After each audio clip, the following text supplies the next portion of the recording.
Sebelum melanjutkan, jangan lupa subscribe dulu. Terima kasih. Bab 310, Melangkah ke Kota Hantu. Adapun Yao Fei, jika mereka bertemu lagi, Huang Xiaolong yakin bisa menghancurkannya dengan mudah. Itu tidak ada bedanya dengan menghancurkan semut, menghancurkannya menjadi pasta daging sedikit demi sedikit di antara jari-jarinya. Tepat saat Huang Xiaolong hendak keluar dari kuil sumi dan pergi ke dunia luar, dia melihat pohon api tak bernama dan banyak buah api yang tergantung di cabang-cabangnya. Dia juga memperhatikan bahwa batangnya lebih lebar, cabang-cabangnya lebih tebal, dan daunnya lebih padat dan lebih berwarna. Huang Xiaolong membelalakan matanya sedikit, tercengang. Dalam beberapa bulan terakhir, ia telah mencoba berbagai metode, tetapi gagal membuat pohon api tak bernama itu tumbuh bahkan 1 sentimeter pun, apalagi membuatnya berbuah. Namun sekarang, pohon itu tidak hanya lebih tinggi dan lebih besar, tetapi bahkan berbuah. 1, 2, 3. Dengan sekali pandang, Huang Xiaolong menghitung 26 buah api, melebihi jumlah buah yang ada di pohon itu saat Huang Xiaolong pertama kali menemukannya di dasar celah. Merenungkan perubahan pohon api tanpa nama itu, Huang Xiaolong menduga bahwa pertumbuhannya terkait dengan esensi naga. Jari-jarinya membuat gerakan berputar dan buah merah terbang ke tangannya, lalu dia membuka mulutnya dan menelan seluruh buah itu. Memasuki tubuhnya, buah api itu mencair menjadi energi elemen api murni, menyebar ke laut Qi dan meridiannya. Dalam waktu yang hampir sama dengan waktu yang dibutuhkan untuk membakar dupa, Huang Xiaolong telah memurnikan buah api itu sepenuhnya.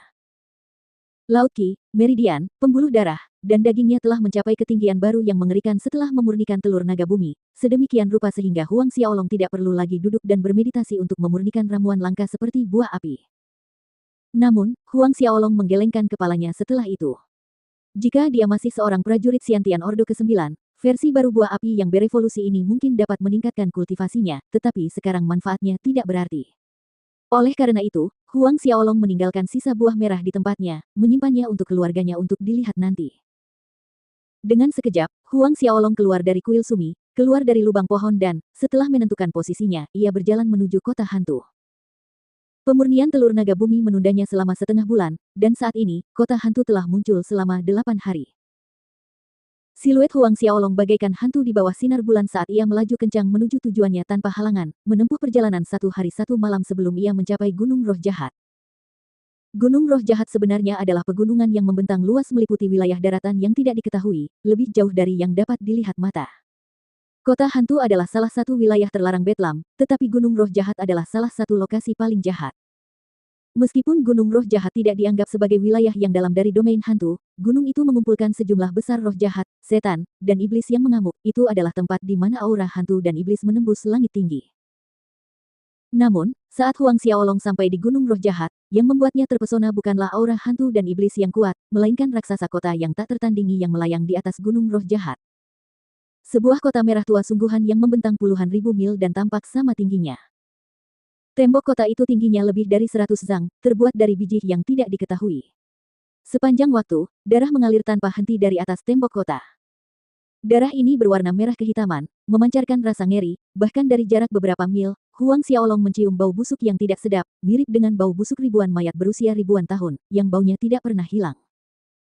Langit di atas kota tampak gelap gulita, menghalangi cahaya bulan di bagian ghost domain ini. Melihat lebih dekat, Huang Xiaolong menyadari bahwa awan kegelapan yang melayang di atas kota itu terdiri dari roh-roh jahat, setan, dan entitas setengah hantu setengah iblis. Orkestra teriakan dan lolongan melengking bergema dari atas kota, menyakitkan gendang telinga. Menatap kota terapung yang megah itu, Huang Xiaolong merasa takjub dan sulit untuk dijelaskan. Saat dia masih mengamati kota itu, sebuah jeritan melengking terdengar tiba-tiba dan makhluk besar seperti hantu terpisah dari awan gelap di atas, terbang langsung ke arah Huang Xiaolong. Tersentak kembali ke masa kini, Huang Xiaolong tidak melirik makhluk itu, telapak tangannya berbalik dan menghantamnya, menyebabkan masanya meledak di udara. Kemudian, dia melompat, terbang menuju kota hantu raksasa yang mengambang. Namun, gerbang menuju kota hantu diblokir oleh segerombolan roh jahat, iblis, dan makhluk setengah hantu setengah iblis yang tak terhitung jumlahnya yang bahkan tidak membiarkan air menetes masuk. Agar Huang Xiaolong dapat memasuki kota hantu, ia harus membunuh jalan masuknya. Tidak jauh dari gerbang kota hantu, Huang Xiaolong melihat 3 lelaki setengah baya berpakaian jubah biru milik sekte tertentu tengah membantai orang-orang yang berusaha memasuki kota.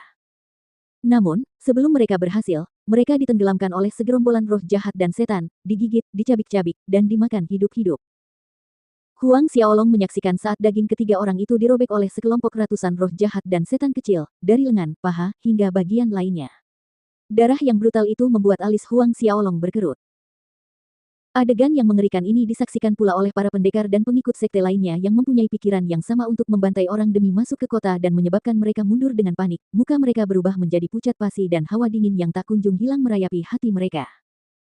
Mereka dapat melihat bahwa kelompok yang bertiga itu semuanya merupakan Ordo ke-10 Xiantian akhir. Lihat, ada yang mencoba masuk ke kota hantu lagi. Pada saat ini, salah satu penonton berseru, menunjuk ke arah Huang Xiaolong. Puncak Ordo ke-10 Xiantian akhir. Satu lagi akan mati, mungkin dimakan oleh roh-roh jahat ini sebelum dia sempat menyentuh gerbang kota. Seorang penonton mencibir. Benar sekali, ini hari ke-9 kemunculan kota hantu, jumlah roh jahat dan setan yang menyumbat pintu masuk terus bertambah. Tidak mungkin masuk ke kota hantu tanpa ahli alam Sein yang memimpin. Dalam rentang waktu singkat ketika orang-orang di sekitar sedang berbincang-bincang, Huang Xiaolong melompat di udara, mendarat sekitar 300 meter dari gerbang kota.